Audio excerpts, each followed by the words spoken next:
Again मैं पहला सवाल कैप्टन एहसान खालिद आपसे पूछती हूँ, ये जो बाकायदा आज प्रेस कॉन्फ्रेंस हुई सिविल एविएशन मिनिस्ट्री की, इसने बहुत सारे सवाल खड़े कर दिए क्या कि अगर इंस्पेक्शन की जरूरत है बोइंग 787 सीरीज के, तो अभी तक हम बगैर इंस्पेक्शन के पर्थ भेज रहे थे, मेलबर्न भेज रहे थे, लंदन भेज रहे थे, अभी आंख खुली है कि इंस्पेक्शन की जरूरत है। देखिए, जहाज को ऑपरेट करने का एक प्रोसीजर होता है और वो procedure aircraft manufacturing company operators को देता है। आवाज तो जो एयरक्राफ्ट मैन्युफैक्चरिंग कंपनी, इस केस में बोइंग कंपनी, एक चेकलिस्ट देता है जिसके हिसाब से एयरक्राफ्ट को चेक किया जाता है हर फ्लाइट से पहले, हर हफ्ते में, डिफरेंट टाइम्स पे। और जो रेगुलेटरी अथॉरिटी होती है वो उसको इन्फोर्स करती है और एक दो एक्स्ट्रा चेक्स भी करा सकती है। लेकिन जो मैन्युफैक्चरर बताता है कि ये चेक्स करना चाहिए और उस पे ही जहाज का सर्टिफिकेशन होता है, वो सफिशिएंट होता है जहाज को ऑपरेट करने के लिए सेफली। अभी से लेकर के जब तक के प्रिलिमिनरी इंक्वायरी नहीं आती है, जबकि हम जहाज के सिस्टम को हम डाउट से बाहर नहीं कर रहे हैं, तो ये एडिशनल चेक्स करने का हुक्म दिया गया है।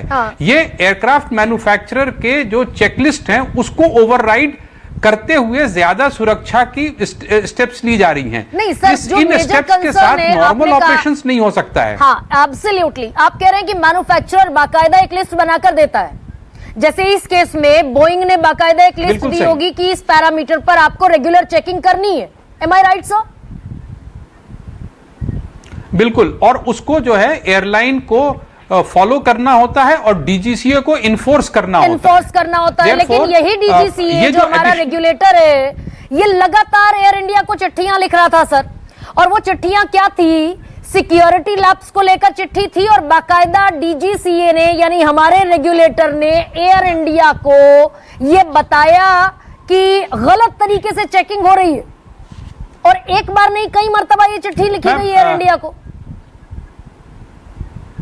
अच्छा, मैं ये बता दूं कि पायलट के नजरिए से सिक्योरिटी और सेफ्टी ये दो अलग अलग डिपार्टमेंट हैं। अगर जो डीजीसीए सिक्योरिटी के हिसाब से वो चेकलिस्ट लिख रहा था, वो लेटर लिख रहा था, वो ऑपरेशंस से नहीं कनेक्ट होता है, वो सिक्योरिटी प्रोटोकॉल से होता है, जिसमें कि पैसेंजर का आना, सामान का आना, केटरिंग का आना, उससे रिलेटेड हो सकता है। ऑपरेशंस के लिए अगर डीजीसीए बोलता है कि भाई आपका ये मेंटेनेंस, तो उसको नजरअंदाज कोई भी एयरलाइन कभी भी नहीं कर सकता है, क्योंकि उसका ऑपरेशनल सर्टिफिकेट सीज हो सकता है। सिक्योरिटी एक अलग मामला है। तो जहां तक मुझे समझ में आ रहा है, डीजीसीए के बार बार जो लेटर्स लिखे गए हैं वो सिक्योरिटी के बिराम से लिखे गए हैं, ना कि ऑपरेशनल सेफ्टी।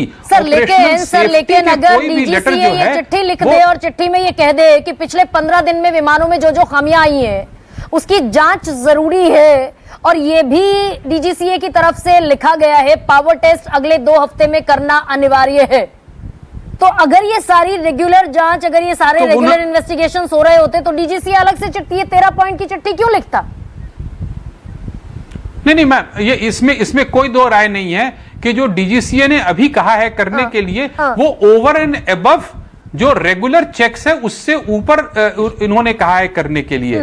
ये चेक्स मैन्युफैक्चरर और पूरे दुनिया में जो 1100 जहाज हैं सेफली उड़ रहे हैं, उनको ये चेक्स करने की कोई जरूरत नहीं थी। वो तो हम लोगों ने एक प्रिवेंटिव मेजर के तौर पे, एक कॉन्फिडेंस बिल्डिंग मेजर के तौर पे एक चेक किया है, क्योंकि ये खराबी है और इस खराबी को रूल आउट नहीं किया जा सकता है। जब एफडीआर का रिपोर्ट आ जाएगा तो हमें एग्जैक्टली मालूम चलेगा कि क्या खराबी हुई थी, तो ये सारे चेक्स को बंद कर दिए जाएंगे। इन चेक्स की कोई जरूरत नहीं होगी। लेकिन चूंकि अभी हमें मालूम नहीं है कि हुआ क्या था, लैंडिंग गियर क्यों फॉल्ट किया, क्या उनके जो व्हील्स के जो सेंसर्स होते हैं वो सेंसर्स खराब हो गए, क्या उनका thrust management adjustment control system होता है, क्या वो फॉल्ट हो गया, इंजन ने पावर, हमें किसी भी आंसर का सर, ये क्या पता हमेशा नहीं है, तो हम सभी चीज को चेक कर रहे हैं। सर, कैप्टन एहसान खालिद, ये हमेशा होता है कि कोई जब सांप गुजर जाए तो लकीर पीटते रहो, लाठी पीटते रहो, ये हमेशा होता है क्या इस देश में? भाई अगर बोइंग को लेकर, और मैं सिर्फ 787 की बात नहीं कर रही हूं, मैं जितनी भी सीरीज है बोइंग की, उनको लेकर दुनिया भर में जबरदस्त तरीके के कंसर्न्स थे, बाकायदा इंटरव्यूज पब्लिश हुए। जो बैटरी लगती है 787 में, ड्रीमलाइनर में, उसको लेकर कंसर्न ये आया कि 1000 बैटरीज दुनिया भर में जितने भी बोइंग ड्रीमलाइनर उड़ रहे हैं, 1000 बैटरीज में मेल फंक्शन की शिकायत आई। ओवरलुक किया गया क्या इन सारी चीजों को? मैम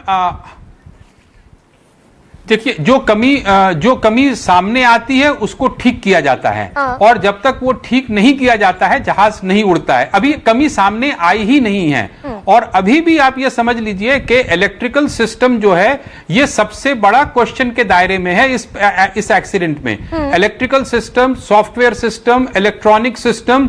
अगर मुझसे कोई पूछे कि 100 में 90% आप किसको कसूरवार मानते हैं, तो मैं sensor, software system, computer system, electrical system को अभी भी मानूंगा कि सबसे ज्यादा रिस्पॉन्सिबिलिटी उसकी है। और बाद में शायद कुछ और चीज निकल के आ जाए, लेकिन जितनी चीज सामने में है उसके हिसाब से इलेक्ट्रिकल सिस्टम, जो कि इलेक्ट्रॉनिक सिस्टम को सिग्नल और पावर देता है, उसकी तकनीकी खराबी के वजह से दोनों इंजन में पावर का लॉस होना एक प्रोबेबल कॉज है। और ये पूरा flight control system, power management system, fuel control system, cabin pressure system, इन सबको चेक करके रूल आउट करना भी जरूरी है, और वो किया जा रहा है। ये बोइंग कंपनी भी अपने तौर पे देख रहा होगा कि ऐसी क्या चीज हो सकती है जिसके वजह से, अगर जो इंजन पावर फेल हो गया है, उसको कोई छुपा नहीं सकता है।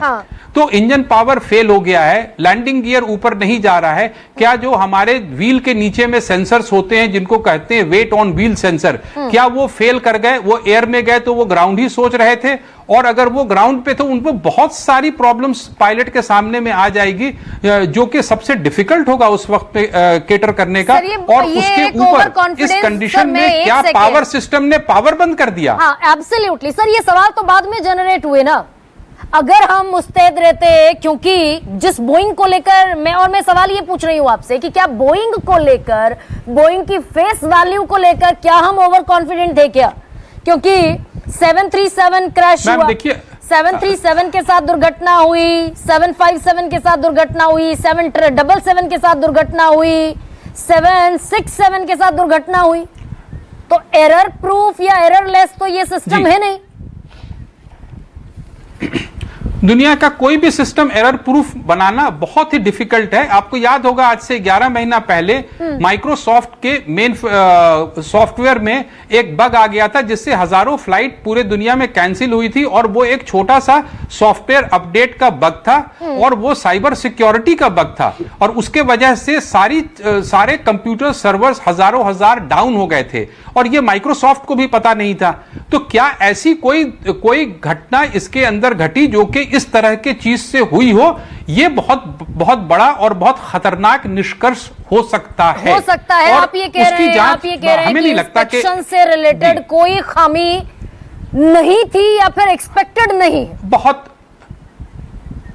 मैम ऐसा है कि किसी भी तरह के इंस्पेक्शन की खामी से दोनों इंजन एक साथ पावर लॉस नहीं कर सकते हैं। ये कंक्लूसिव है, ये कॉन्क्लूसिव क्योंकि अगर आप चाहें उसको तोड़ना भी। लेकिन मैं फिर भी सर, मैं I truly value your insight, लेकिन उसके बावजूद राम मोहन नायडू आज कहते दिखे, और डीजीसीए की चिट्ठी अपने आप में क्या ये बताती है कि भाई ये एडिशनल पॉइंट अगर पहले अपना लिए जाते, एडिशनल पॉइंट पर उस प्रोसेस को अगर पहले परस्यू किया जाता तो हम बच सकते थे क्या? लेकिन कैप्टन